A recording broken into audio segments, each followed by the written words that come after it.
दोस्तों, आज जो मैं बात करने जा रहा हूँ वो अपने स्टेट के बारे में बात करने जा रहा हूँ, जो कि काफ़ी ज़रूरी हो गया है अब आवाज़ उठाना।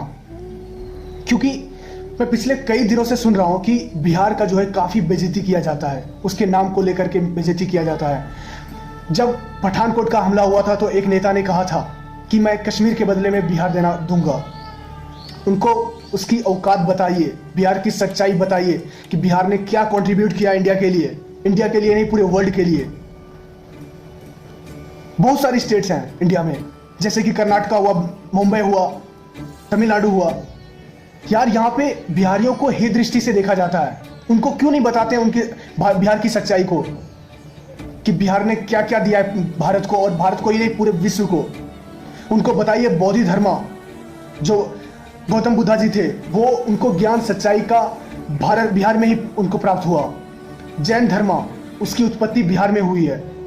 आर्यभट्टा जिन्होंने जीरो की खोज की है, जो इतने बड़े ग्रेट मैथमेटिशियन रहे हैं। जीरो अगर इन्वेंट नहीं होता ना दोस्तों, आज आप मेरे वीडियो को भी नहीं देख रहे होते, क्योंकि कंप्यूटर बस जीरो और एक की भाषा समझते हैं। दोस्तों, उनको बताइए कि कितनी इंपॉर्टेंस है हमारे लोग, और हम लोगों ने क्या क्या किया है, हमारे पूर्वजों ने क्या क्या किया है भारतवर्ष के लिए, और सिर्फ भारत के लिए ही नहीं पूरे विश्व के लिए। दोस्तों, आपने वाल्मीकि का नाम सुना होगा, जिन्होंने रामायण को लिखा है। उनका भी जन्म बिहार में ही हुआ था। आपने सिख धर्म का 10वें गुरु श्री गुरु गोविंद सिंह जी के बारे में सुना होगा, उन्होंने भी वहीं पे जन्म लिया था। और दोस्तों, महाराष्ट्र के लोगों और कर्नाटक के लोगों, उन लोगों को पूछिए उनकी इतिहास, किसी ने नहीं किया है हम लोगों के जितना बिहार वाले ने किया है पूरे भारत के लिए, और वो हमारा मजाक उड़ाते हैं। बिहार एक ऐसा स्टेट है जो पूरी संस्कृति और संस्कार भारत का कैरी करता है। कहीं नहीं मिलेगा आपको। दिल्ली की भाषा आप जाकर के सुनिए, मुंबई की भाषा जाकर के आप सुनिए, कितनी उरेब भाषा बोलते हैं वो लोग। लेकिन हम लोग कितने सभ्य हैं, हर चीज मानते हैं। जब भारत में बोला गया कि हिंदी को नेशनल लैंग्वेज मानेंगे, तो सबसे पहले बिहार ही एक ऐसा स्टेट था जिन्होंने हिंदी को अपना नेशनल लैंग्वेज स्वीकार किया था। लेकिन वो बात अलग है कि तमिलनाडु जैसे स्टेट इसका प्रोटेस्ट किया, और दुर्भाग्यवश ये है कि भारत का कोई भी नेशनल लैंग्वेज नहीं है, और हम लोग अभी भी अंग्रेजों का इंग्लिश लेकर के अपने अंदर डाले हुए हैं, और हम लोगों को फोर्स भी किया जाता है कि पढ़ बेटा, इंग्लिश ही पढ़। लेकिन उन लोगों को थोड़ा भी सच्चाई नहीं पता है। लेकिन दोस्तों, अब समय आ गया कि आप अपना वॉइस को रेज करें, आप सभी लोगों को बताएं कि भारत में बिहार की कितनी भूमिका है। सबसे ज़्यादा IITian, सबसे ज़्यादा मेडिकल स्टूडेंट, सबसे ज़्यादा IAS ऑफिसर बिहार से पैदा होते हैं, और वो बात करते हैं। मैंने पिछले कई दिनों से सुन रहा हूँ, तमिल के कुछ लोग ने बोला बिहार इज इलिटरेट स्टेट। क्या इलिटरेट स्टेट है? जब हम लोग 52% लिटरेट है ना, तो हम लोग we are just covering 3/4 of the seats in IAS। सोच लो मैडम, एंड सोच लीजिए सर, जिस दिन हमारी 100% एजुकेशन रेट हो गई ना, आप लोग तो निकल जाओगे। बिहार के बारे में अगर मैं बताने चला ना, तो दिन और रात गुजर जाएगा, लेकिन मैं कंप्लीट नहीं कर पाऊंगा, क्योंकि बिहार की व्याख्या ही अनमोल है, उसको कभी भी कंप्लीट नहीं किया जा सकता है। दोस्तों, आपने कर्ण का नाम सुना होगा, उनका भी जन्म और उसका जो मतलब वो जो दान देते थे वो मुंगेर में देते थे, और वो मुंगेर मेरे स्टेट में स्थापित है। दोस्तों, इतना ही नहीं, जनक माता सीता माँ, उनका जन्म भी बिहार में हुआ है। दोस्तों, अगर मैं बताने लगा ना, मैं क्या बताऊँ। डॉक्टर राजेंद्र प्रसाद, भारत के प्रथम प्रेसिडेंट, उनका भी जन्म बिहार से ही हुआ है। इसके बावजूद हम लोगों को ये लोग how dare they are to say and they are just raising voice against Bihar.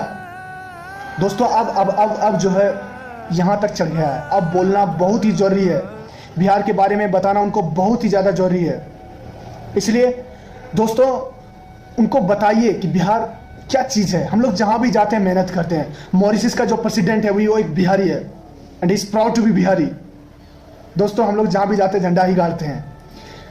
जो बात करते हैं ना स्टेट वाले, महाराष्ट्र, गुजरात, तमिलनाडु, हैदराबाद, सभी जगह सबसे ज़्यादा जो top engineers, top medical doctors और जो वर्कर्स भी होते हैं, वो भी सब बिहार से ही होते हैं।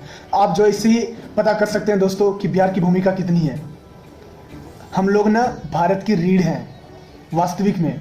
आपने भारत के हर एक कहीं ना कहीं, मुझे लगता है मोस्ट ऑफ द स्टेट में आपने भारत के खिलाफ आवाज़ उठाते हुए लोगों को सुना है, लेकिन बिहार में कभी नहीं देखिएगा, क्योंकि हम लोग बस बहुत ही सभ्य लोग और बहुत ही संस्कृति और संस्कार से जुड़े हुए लोग हैं। हम लोग कभी भी अपने धरती माँ से कभी गद्दारी नहीं कर सकते हैं। दोस्तों, आज बताना यह बहुत जरूरी हो गया पूरे भारत को। मैं मानता हूं कि पॉलिटिक्स के कारण कहीं ना कहीं करप्शन है, बिल्कुल है, लेकिन आप लोगों को यह भी याद होना चाहिए दोस्तों कि जब अंग्रेज शासन कर रहा था भारत में, तो भारत में अंग्रेजों से ज़्यादा, जो देशभक्त से ज़्यादा यहाँ के लोग उसके तलवे चाटने में थे। तो कहीं ना कहीं गद्दार तो देश में ही पैदा होते हैं सर, तो कुछ गद्दार तो हमारे स्टेट में भी होंगे, जिसके कारण से हम लोगों सारे लोगों की बेइज्जती की जाती है। लेकिन वास्तविक में ऐसा नहीं है। हर एक बिहारी दिल से बहुत ही महान होते हैं। मुझे लगता है एक कहावत है, एक बिहारी 100 पर भारी। तो दोस्तों, अब समय आ गया है बताने का, अपना आवाज़ उठाने का, कि हम लोग सही में एक बिहारी 100 पर भारी हो सकते हैं। मैं इतना ही नहीं, ये सब तो चलो एजुकेशनल चीज़ में बताया, एंशियंट चीज़ में बताया। अभी सबसे ज़्यादा जो किसान है और सबसे ज़्यादा जो मुझे लगता है मिलिट्री में कम से कम लाखों में तो जरूर होंगे बिहार से। और इतना ही नहीं दोस्त, मैं आपको बताऊंगा कि जो जवाहरलाल नेहरू, जो हमारे प्रधानमंत्री थे लाल बहादुर शास्त्री, उन्होंने कहा था जय जवान और जय किसान।